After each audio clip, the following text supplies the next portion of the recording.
اللهم صل على محمد وعلى آل محمد كما صليت على إبراهيم وعلى آل إبراهيم إنك حميد مجيد. اللهم بارك على محمد وعلى آل محمد كما باركت على إبراهيم وعلى آل إبراهيم إنك حميد مجيد. وفا کی داستانیں. ذکر مصطفیٰ ہو اور ان وفا شعاروں کو بھول جائیں جنہوں نے بالکل انوکھی اور نئی داستانیں رقم کیں.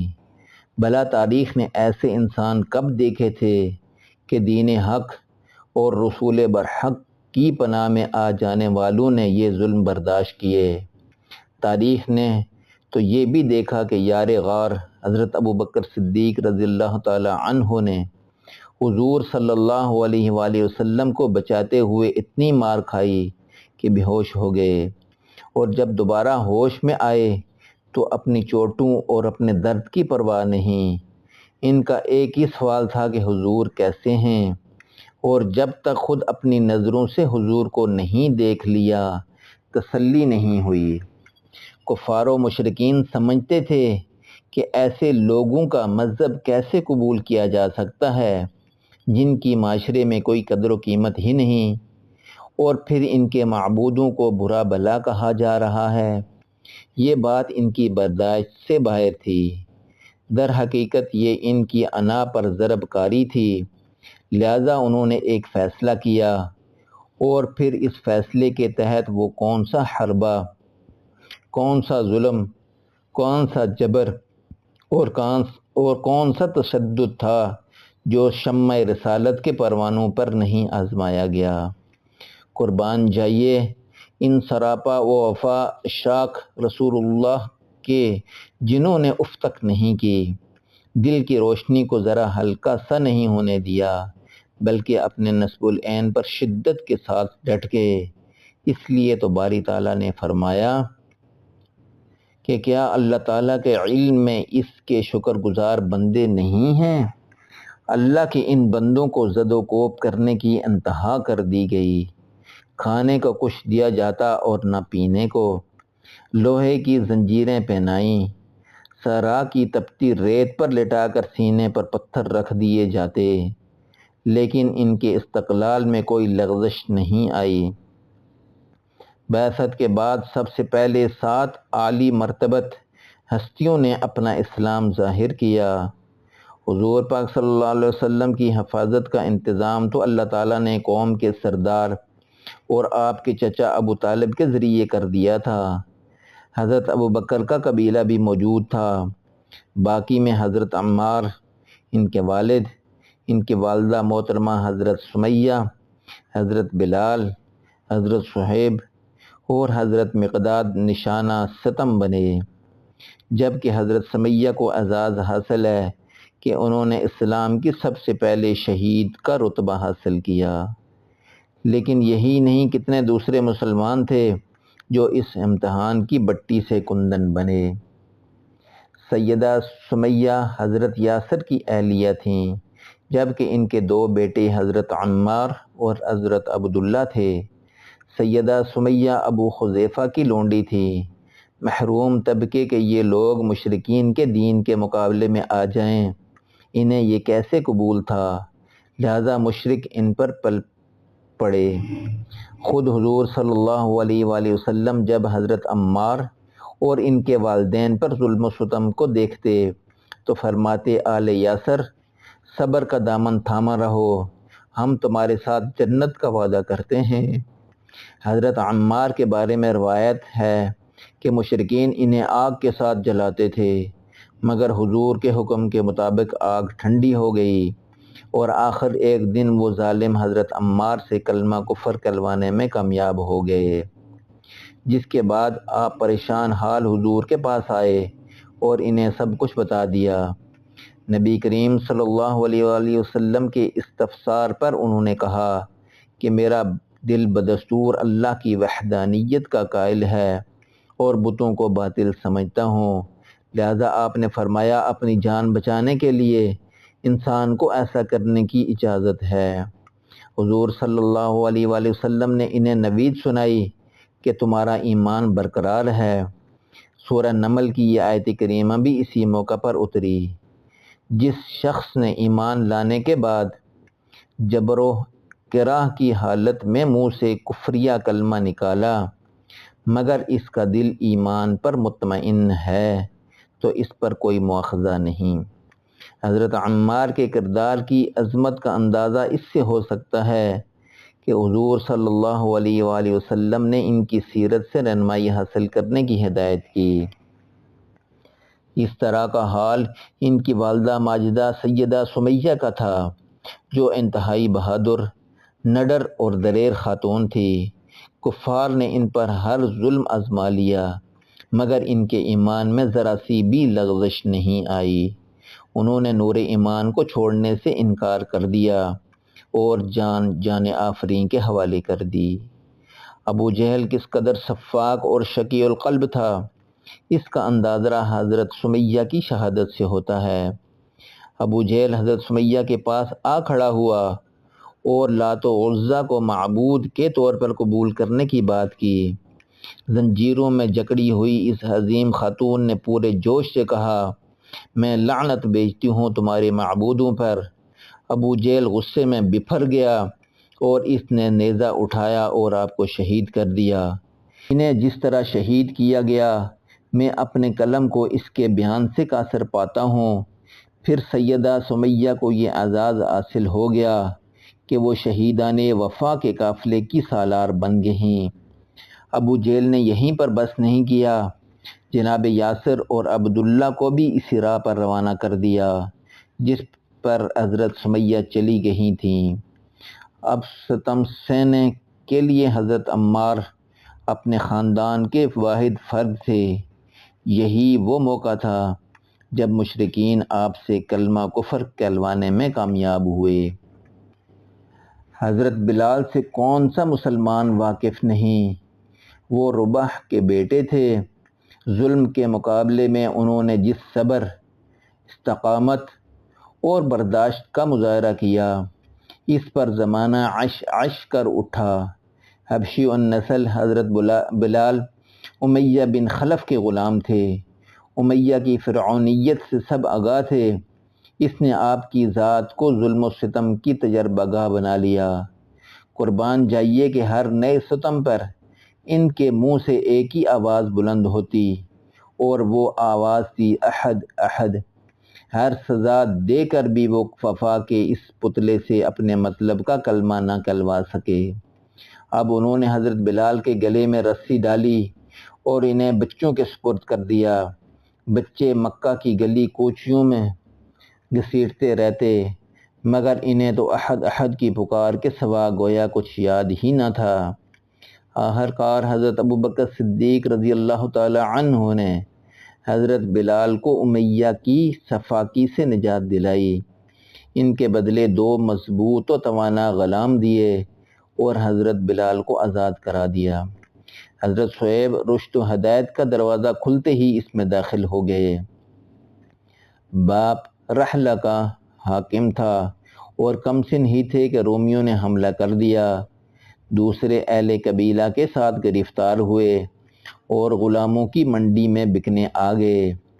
عبداللہ بن جدعان نے خریدا اور ان کو آزاد کر دیا۔ آپ دار ارقم میں کیا داخل ہوئے کہ مشرکوں کا نشانہ ستم بن گئے مگر ان کے پاؤں نہیں ڈگمگائے اور کوئی حربہ انہیں نور اسلام کی کرنوں سے روشنی سے محروم کرنے میں کامیاب نہیں ہو سکا۔ حضرت ابو فقیہ بھی غلام تھے اور یہاں بھی ستم گروہی امیہ بن خلف تھا جس نے حضرت بلال کی زندگی میں زمانے بھر کی تلخیاں بھر دی تھیں وہ جب آپ کو قائل کرنے میں کسی طرح سے کامیاب نہ ہوا تو رسی ڈال کر لے گیا اور پھر وہی کھیل کھیلنا شروع کر دیا، یعنی آپ کو تپتی سنکھلاخ زمین پر لٹایا گیا اور گلا دبانا شروع کر دیا۔ اسی شفیع القلب مشرک کا بھائی ابی آیا تو اس نے روکنے کی بجائے مزید ستم ڈھانے کا مشورہ دیا۔ ان کا گلا اس حد تک دبایا گیا کہ گردن ڈھلک گئی اور وہ سمجھے کہ شہادت پا گئے۔ حضرت ابو بکر صدیق رضی اللہ تعالی عنہ نے ہی انہیں بھی خریدا اور آزاد کر دیا۔ بنو مخزوم کی ایک لونڈی زنیرہ اسلام کی روشنی سے متاثر ہو کر مسلمان ہو گئی۔ ابو جہل نے ان کو ظلم کا نشانہ بنایا، یہاں تک کہ وہ آنکھوں کی روشنی سے محروم ہو گئی۔ ابو جہل نے کہا، لات و عزیٰ نے تمہاری بینائی چھین لی ہے، مگر راہ حق کی اس پرستار کا ایمان دیکھیے کہ بولی، میرا رب میری آنکھوں کی روشنی لوٹائے گا۔ اور پھر باری تعالیٰ نے ان کے یقین کی راج رکھ لی۔ اگلے روز وہ پھر سب کچھ اپنی آنکھوں سے دیکھنے کے قابل ہو گئیں، تو ابو جہل نے اسے محمد صلی اللہ علیہ وسلم کے جادو کا نتیجہ قرار دے دیا۔ حضرت ابو بکر صدیق رضی اللہ تعالی عنہ اپنی دولت کو ستم رسیدہ غلاموں کی خریداری کے لیے کام میں لا رہے تھے۔ آپ کو پتہ چلا تو حضرت زنیرہ کو خرید لیا اور پھر آزاد کر دیا۔ یہ حضرت عمر کے اسلام قبول سے پہلے کا قصہ ہے۔ ان کی ایک لونڈی نے نور اسلام پر لبیک کہا اور کسی کی پرواہ کیے بغیر خدا کی وحدانیت پر ایمان لے آئیں۔ حضرت لبینہ مار کھاتی رہیں لیکن راہ حق سے منہ نہ موڑا۔ آخرکار اس پاک پاز بی بی کو حضرت ابوبکر نے خرید کر آزاد کر دیا۔ مشرکین میں سے مرد نہیں، بعض خواتین بھی ظلم و جبر میں پیش تھیں۔ ایک ماں بیٹی قبیلہ عبد الدار کی ایک عورت کی لونڈیاں تھیں۔ اسلام کے سچے پیغام کو سن کر ان کے دل اس روشنی سے بھر گئے۔ مالکہ کو علم ہوا تو وہ بپھر گئی اور ان پر ظلم کرنے لگی۔ اس کا ایک ہی مطالبہ تھا کہ لات اور عزیٰ کو دوبارہ اپنے معبود تسلیم کر لو۔ اس نے قسم کھائی تھی کہ ماں بیٹی کو آزاد نہیں کرے گی اور اسی طرح ظلم کرتی رہے گی تاہاں کہ وہ راہ حق کو ترک کر دیں، مگر وہ عظیم خواتین اپنے اس نور سے دستبردار ہونے کو تیار نہیں تھیں۔ صدیق اعظم کو علم ہوا، انہوں نے منہ مانگی قیمت ادا کی اور انہیں آزادی دلائی۔ حضرت ام عبیس اور حضرت ہندیہ کا بھی اسی قسم کا حال کیا گیا۔ حضرت خالد بن سعید تو آپ خود اپنے باپ کے ظلم و ستم کا نشانہ بنے۔ مار پیٹ کے علاوہ ظالم باپ نے ان کی روٹی اور پانی تک بند کر دیا، انہیں ایک کمرے میں قید کر دیا، پیٹ میں کچھ پہنچا نہ حلق تر ہوا۔ ایک روز مارتے مارتے باپ کا ڈنڈا ٹوٹ گیا، مگر ظالم کو بیٹے پر رحم نہ آیا۔ بیٹے نے سب کچھ برداشت کیا اور باپ سے کہہ دیا کہ میں نے سچے دین کا دامن تھام لیا ہے، اب کبھی اسے نہیں چھوڑوں گا۔ آخرکار باری تعالیٰ نے ان کی مدد کی اور وہ باپ کی قید سے فرار ہو گئے۔ حضرت زبیر بن العوام رسول اللہ صلی اللہ علیہ وسلم کی پھوپھی حضرت صفیہ کے بیٹے تھے۔ ان کے والد فوت ہو چکے تھے، سب سے پہلے ایمان لانے والوں میں سے تھے۔ اسلام قبول کیا تو ان کے چچا نوفل نے ہی انہیں نشانہ ستم بنا لیا، چٹائی میں لپیٹ کر اندر دھواں چھوڑ دیتا۔ آخرکار حضور نے انہیں حبشہ ہجرت کرنے کی اجازت دے دی۔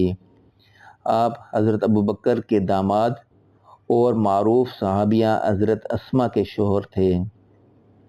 حضرت خباب کی ماں انتہائی ظالم اور سفاک ثابت ہوئی۔ بیٹے کا منہ دین حق سے برحق سے موڑنے کے لیے لوہے کی گرم سلاخیں مارتی۔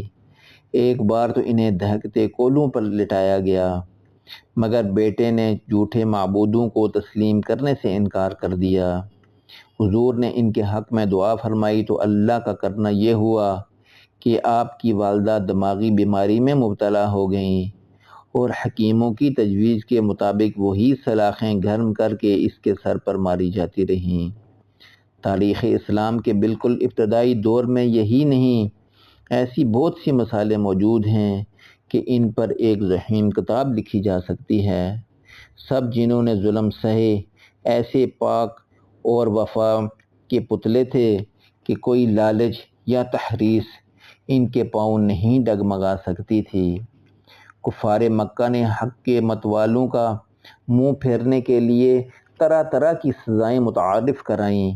لوہے کی زرہ پہنا کر تپتے ہوئے پتھروں پر لٹا دیتے اور پھر تماشا دیکھتے ہوئے کہکے لگاتے، اونٹ یا گائے کی تازہ کھال لیتے اور اسلام کے شیدائیوں کو اس کے اندر لپیٹ کر دھوپ میں ڈال دیتے اور ان کی اذیتوں کا تماشا دیکھتے۔